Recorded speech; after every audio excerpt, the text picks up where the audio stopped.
Audrey, alam nyo yung motorcycle lane, yung blue lane sa EDSA, sa C5, at ilang pang mga main thoroughfare sa Metro Manila, matagal na po yan eh.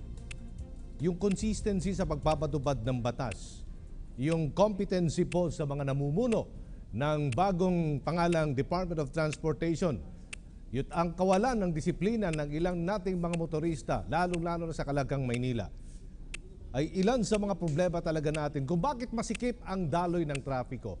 Given na po yan. Marami po mga batas, hindi ko na po mabibilang, batas trapiko. Pero talagang ang pagpapatupad, yung enforcement, yung consistency, yun ang kailangan po natin. Alam nyo, dapat panahon na talaga para magkaisa tayo. Magtulungan ang bawat Pilipino at huminahon po sa mga kaliwat kanang batikos. Kesyo, dapat engineer ang ilagay sa DOTR. Kesyo, bakit may tinanggal ang Highway Patrol Group?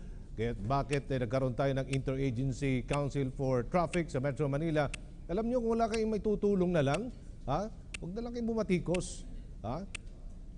Tumulong na lang tayo sa ating gobyerno. Iwasan na lang natin ang batikos. Buod talaga ng contention nito, mga kaibigan.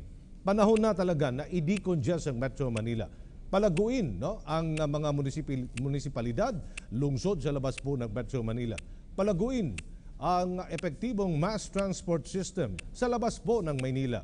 Pagpapatayo pa ng mga airport sa labas ng Metro Manila, pagtatayo ng mga seaports at iba pang mga infrastructure projects. Kaya't meron pong mga bagong infrastructure projects ngayong worth 270 billion pesos upang palaguin pa ang proyektong infrastruktura sa bansa.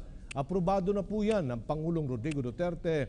Yan po'y napagkasunduan sa board meeting ng National Economic Development Authority o NEDA board meeting kamakailan lamang. Ilan po sa mga yan, Ito pong 653 kilometers north-south railway na magdudugtong po ng Manila's Tutuban, Tutuban Shopping District papunta po ng Legazpi with extension from Legazpi to Matnog, Calamba, Laguna to Batangas Province. Diba? Mas maganda. Hindi na magsisiksika ng mga tao sa Metro Manila. Titira ka na sa labas kung mayroong train system at ginagawa sa ibang bansa, sa Japan, sa Hong Kong at iba pang mga malalagong mga bansa. Wala na mga bahay sa metropolis na sa labas na kasi nga very effective ang kanilang mass transport system. Ito po'y PPP, a Public-Private Partnership Agreement for 34-year concession period. Expansion po ng Philippine Rural Development Project. Ang pagpapalapad pa ng mga kalsada, ito pong General Luis Caibiga, Polo Novaliches Road to Valenzuela City, ginagawa na po yan. At ilang pang mga mega infrastructure projects ng Duterte administration. Panahon na para tulungan natin, panahon na ibsan natin ang dami ng mga batikos. Magtulungan na lang tayo kung wala kayong may tulong, tumahimik na lang po kayo. Magtulungan tayo kasi nga wala na talaga ang Metro Manila, napakasikip na. Magtulungan tayo, magkaisa tayo mga Pilipino.